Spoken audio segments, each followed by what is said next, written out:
Charles Dickens. A Tale of Two Cities. Book the Third. The Track of a Storm. Chapter 6. Triumph. The dread tribunal of 5 judges, public prosecutor, and determined jury, sat every day. Their lists went forth every evening and were read out by the gaolers of the various prisons to their prisoners. The standard gaoler joke was, "Come out and listen to the evening paper, you inside there." Charles Evermond, called Darnay. So at last began the evening paper at La Force. When a name was called, its owner stepped apart into a spot reserved for those who were announced as being thus fatally recorded. Charles Evermond, called Darnay, had reason to know the usage. He had seen hundreds pass away so. His bloated gaoler, who wore spectacles to read with, glanced over them to assure himself that he had taken his place and went through the list, making a similar short pause at each name. There were 23 names, but only 20 were responded to, for one of the prisoners so summoned had died in gaol and been forgotten, and 2 had already been guillotined and forgotten. The list was read in the vaulted chamber where Darnay had seen the associated prisoners on the night of his arrival.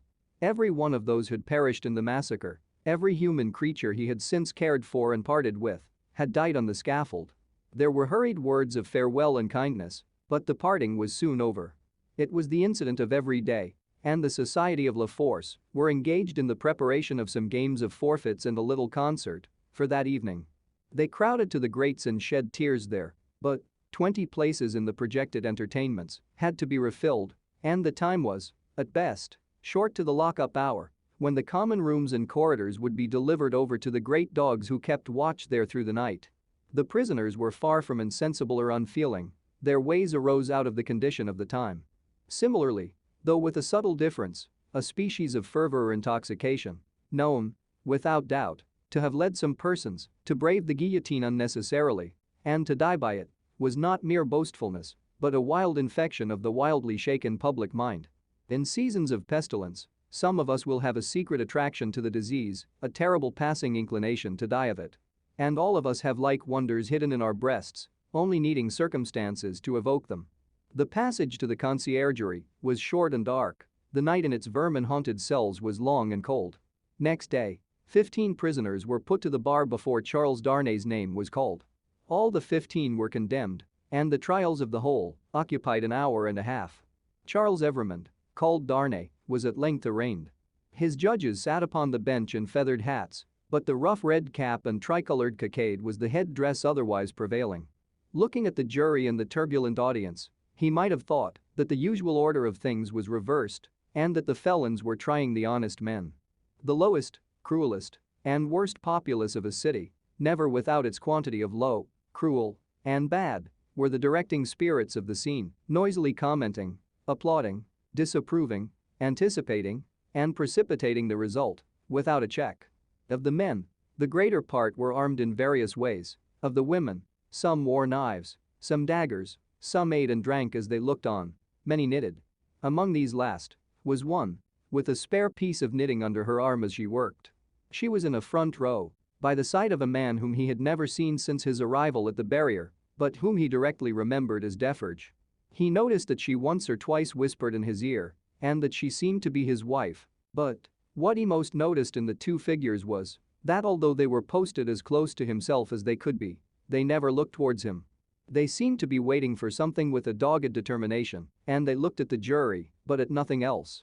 Under the president sat Dr. Manette in his usual quiet dress. As well as the prisoner could see, he and Mr. Lorry were the only men there, unconnected with the tribunal, who wore their usual clothes and had not assumed the coarse garb of the Carmagnole. Charles Evermond, called Darnay, was accused by the public prosecutor as an emigrant whose life was forfeit to the Republic under the decree which banished all emigrants on pain of death. It was nothing that the decree bore date since his return to France. There he was, and there was the decree. He had been taken in France, and his head was demanded. "Take off his head," cried the audience. An enemy to the Republic. The president rang his bell to silence those cries and asked the prisoner whether it was not true that he had lived many years in England. Undoubtedly it was. Was he not an emigrant then? What did he call himself? Not an emigrant, he hoped, within the sense and spirit of the law. Why not, the president desired to know.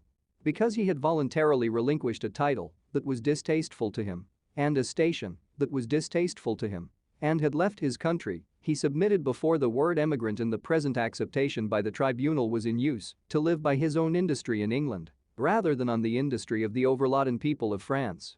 What proof had he of this? He handed in the names of two witnesses, Théophile Gabelle and Alexander Manette. But he had married in England? The president reminded him. True, but not an English woman. A citizeness of France? Yes. By birth. Her name and family? Lucy Manette, only daughter of Dr. Manette, the good physician who sits there. This answer had a happy effect upon the audience. Cries and exultation of the well-known good physician rent the hall. So capriciously were the people moved that tears immediately rolled down several ferocious countenances which had been glaring at the prisoner a moment before, as if with impatience to pluck him out into the streets and kill him. On these few steps of his dangerous way, Charles Darnay had set his foot according to Dr. Manette's reiterated instructions. The same cautious counsel directed every step that lay before him and had prepared every inch of his road. The president asked, why had he returned to France when he did, and not sooner?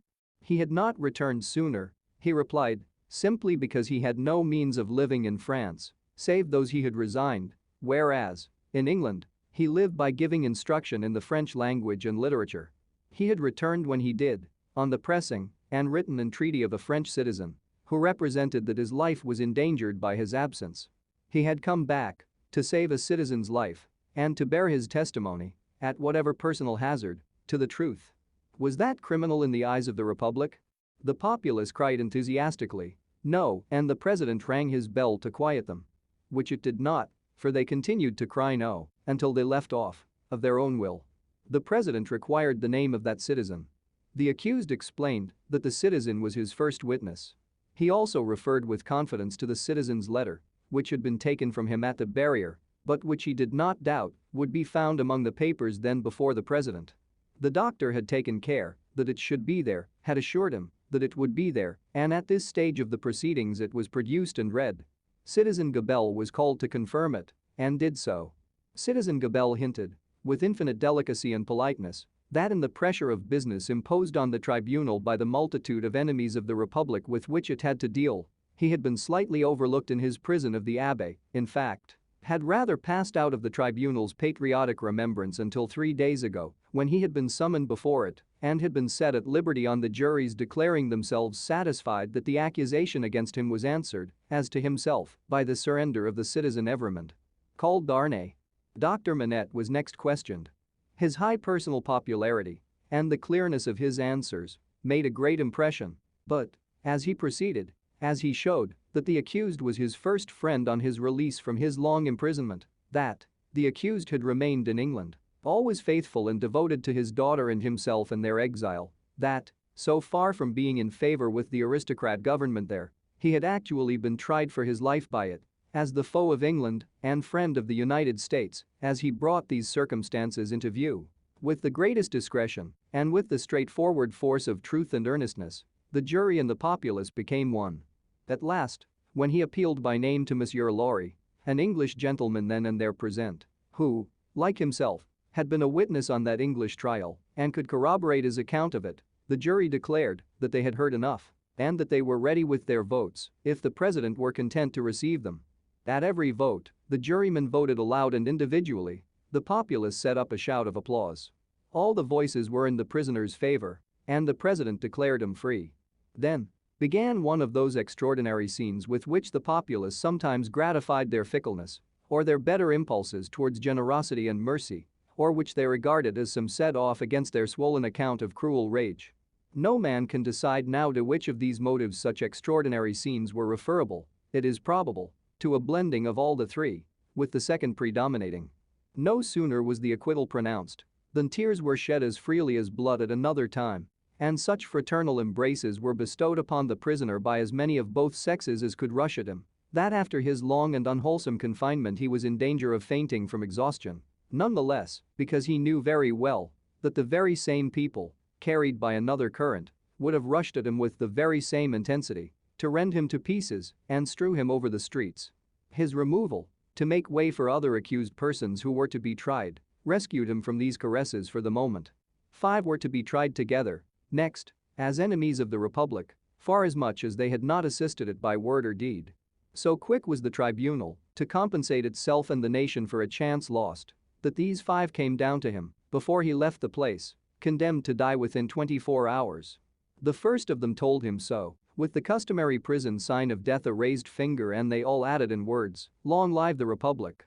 The 5 had, it is true, no audience to lengthen their proceedings, for when he and Dr. Manette emerged from the gate, there was a great crowd about it, in which there seemed to be every face he had seen in court, except 2, for which he looked in vain.